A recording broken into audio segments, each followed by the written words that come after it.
মাধ্যমিকের আগে small box পরীক্ষা দিতে পারলো না, পাস করলে বলতে সারা জীবন পাস করেছিল, এমনি পাস করে দিলাম। তেমনি এইখানে কোথায় গেল, ওই চার ধাম দর্শন করতে গেল, লোককে অবদান করলো না কি করলো, মৃত্যুকালে চিন্তাটা কি ছিল জানি, তাই জন্য বারবার খেয়াল করে দিচ্ছে মরণকালে যেন কথা খেয়াল থাকে আর নাম জপ খেয়াল। ওই সময় থাকলে ব্যাস এক মুহূর্তে পারে, একটা জন্মই যথেষ্ট তাকে পাওয়া যায়। যদি ওই মনটা তাহলে এইগুলো চর্চা না করলে 6 মাস উৎসর্গ, 6 মাস তো আসতে হবে, চর্চা করতে হবে। তাহলে তো হবে একটা বই অভিনব দর্শনের বই বেরোল বা অমৃত পড়লাম, ব্যাস পড়া হয়ে গেছে, হবে না। 10 বার করলে 10 রকম মানে বেরোবে, এত সোজা না। ঠাকুরের একটা লাইন একটা বই হয়ে যাবে।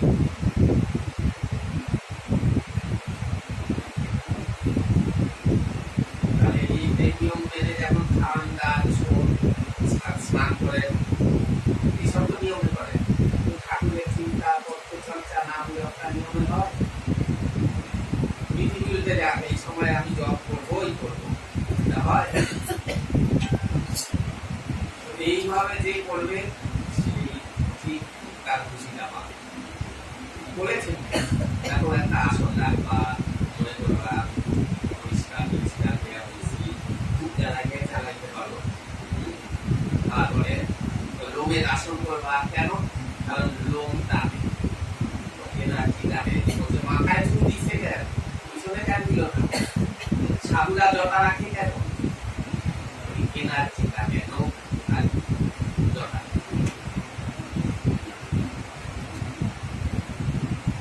সেই জন্য লোমের আসন।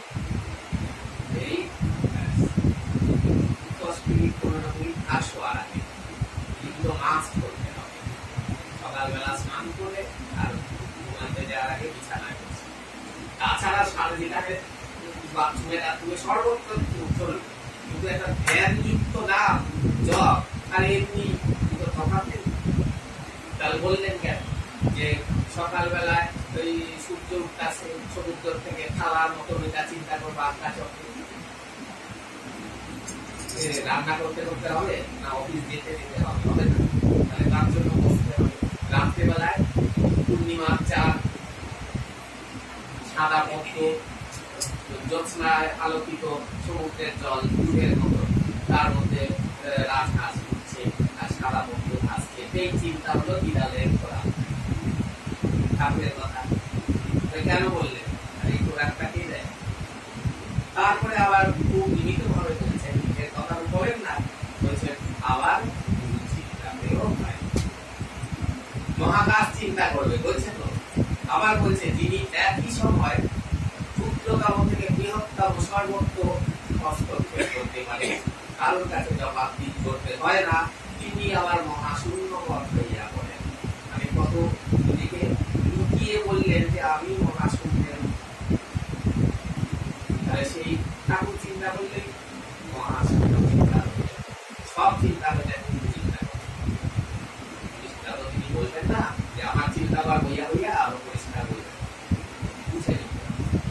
সৃষ্টির আদিতে যখন কিছুই ছিল না, সেই আদিতম পূর্ণ বিচ্ছক থেকে যাতে ঠাকুর লাগছে, এর থেকে আর কিছু বলার আছে? যখন কিছুই ছিল না, আর মতো পরিষ্কার করে যেই মনির থেকে সৃষ্টি, কি জানেন? কেউ জানে না? যেই মনির থেকে সৃষ্টি সেই মনি, ইনি সেই ধ্বনি।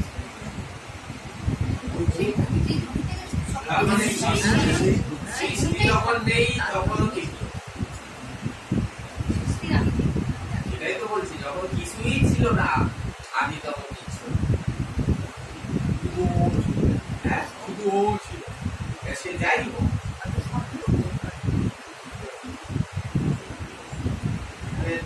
চিন্তা করতে মানে তো এই প্রাচ বিশ্ব ব্রহ্মাণ্ডে কেউ পায়নি, যার তোরা পাইছিস। এই কথাগুলো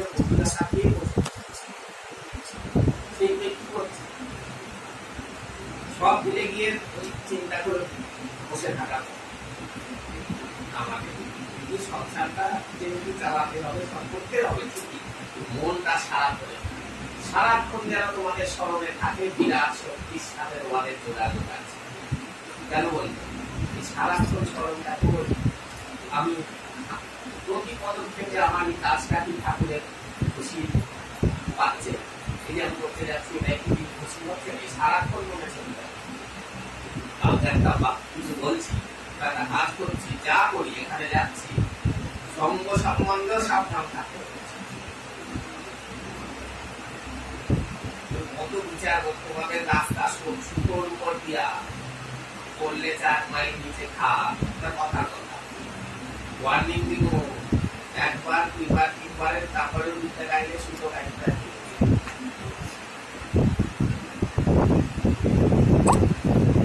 মাও মেসেঞ্জার কোর্সের কাজ করতে পারে নিজের মা।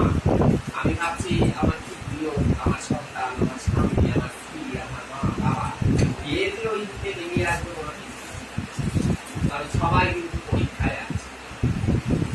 ভাবছে কেউ কিছু ঠাকুর জানে না, আমি যা ইচ্ছা করি, বলছে যত বিপিটা দিছি যদি ইচ্ছা করি দেখতে পারি, আমার কাছে প্রকৃতি থেকে খবর হইয়া যায় ওই যে করছে, কেউ রেহাই পাবে না, একদম। কারণ কি স্কুলে ভর্তি করে দিয়েছে, বাইরে মাস্টার মশাই, স্কুলের হেডমাস্টার 25 ছেলেকে শাসন করতে যায়, সেটা ইচ্ছা করি স্কুলে যে ভর্তি হয়েছে তাকে ঠাকুর যাদের দায়িত্ব নিয়েছে তাদের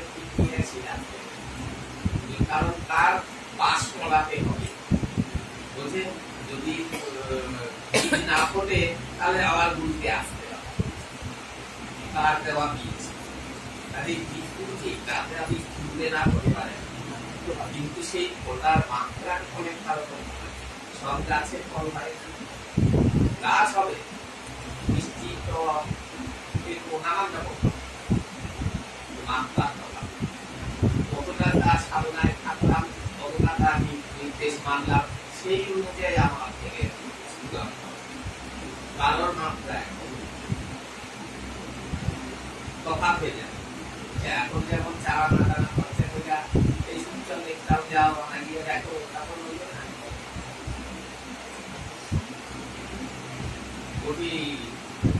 এখন হাত পা সব আছে, মন চৈতন্য আছে, যেখানে খুশি যেতে পারেন, যা খুশি করতে পারেন, এই যে ক্ষমতাটা, যে স্বেচ্ছাটা, এইটা যেন তার ইচ্ছার সাথে দিয়েছে, মানে যথা ইচ্ছা করলে আপনার যথেচ্ছাটা যেন না,